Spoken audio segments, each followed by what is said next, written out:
కాటరా classic రెటినాలకు world class treatment ఇప్పుడు మన భీరంగూడలో American laser eye hospitals.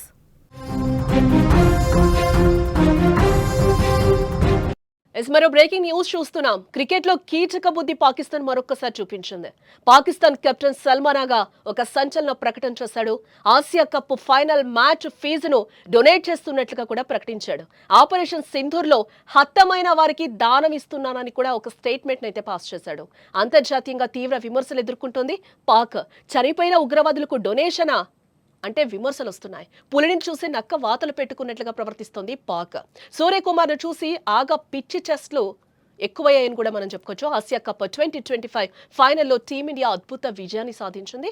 చిరకాల ప్రత్యర్థి అయిన పాకిస్తాన్ జట్టును 5 వికెట్ల తేడాతో ఓడించి 9వసారి టైటిల్ను కైవసం చేసుకుంది. ఈ విజయం భారత్కు ఒక హాట్రిక్ విజయం కూడా.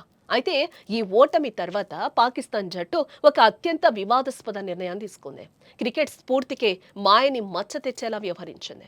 తమ ఫైనల్ మ్యాచ్ ఫీజును ఉగ్రవాదుల కుటుంబాలకు విరాళంగా ఇవ్వాలని కూడా నిర్ణయించుకుంది. ఈ షాకింగ్ విషయాన్ని పాకిస్తాన్ కెప్టెన్ సల్మాన్ ఆగా ప్రెస్ కాన్ఫరెన్స్ లో స్వయంగా ప్రకటించాడు.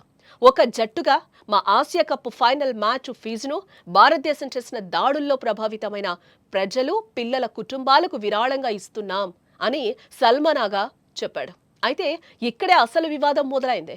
ఆపరేషన్ సింధూర్లో హతమైన వారు కేవలం ఉగ్రవాదులు మాత్రమే. దీంతో పాకిస్తాన్ క్రికెట్ జట్టు ఉగ్రవాదులకు మద్దతిస్తోందా అనే తీవ్రమైన ప్రశ్నలు ఇక్కడ ప్రపంచవ్యాప్తంగా తలెత్తుతున్నాయి. పాకిస్తాన్ జట్టు తీసుకున్న ఈ నిర్ణయం తీవ్ర విమర్శలకు కూడా దారితీసే అవకాశం ఇక్కడ లేకపోలేదు. పాకిస్తాన్ కెప్టెన్ ఈ నిర్ణయం తీసుకోవడానికి ఒక బలమైన కారణం ఉంది. అదేంటంటే మన భారత క్రికెట్ కెప్టెన్ సూర్యకుమార్ యాదవ్ ఒక గొప్ప నిర్ణయాన్ని తీసుకున్నాడు. అదందరికీ చెప్పాడు. తన అన్ని మ్యాచ్ల ఫీజులను కూడా భారత ఆర్మీకి విరాళంగా ప్రకటించాడు. ఇస్తానని కూడా ఆయన చెప్పడం జరిగింది. మన దేశాన్ని కాపాడుతున్న సైనికులకు అండగా నిలిచాడు. సూర్యకుమార్ యాదవ్ ఒక గొప్ప మనసును తన యావత్తు ప్రపంచం కొనియాడింది. దీన్ని చూసిన పాకిస్తాన్ కెప్టెన్ కూడా డొనేషన్ ప్రకటన చేయాలని అనుకున్నాడు. కానీ పులిని చూసి నక్క వాతలు పెట్టుకున్నట్లుగా మారింది అతని వ్యవహారం. సూర్యకుమార్ యాదవ్ దేశ రక్షణ కోసం పోరాడే ఆర్మీకి డొనేట్ చేస్తే సల్మాన్ ఆగా మాత్రం ఉగ్రవాదులకు దానం చేశాడు. ఇది పాకిస్తాన్ నీచ బుద్ధికి నిదర్శనం కాదా?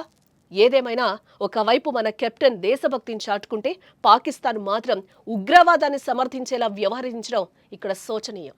ఈ అంశంపై అంతర్జాతీయంగా ఎలాంటి పరిణామాలుంటాయో చూడాలి. ఈ వీడియో కింద మీ అభిప్రాయాన్ని కామెంట్ చేయండి.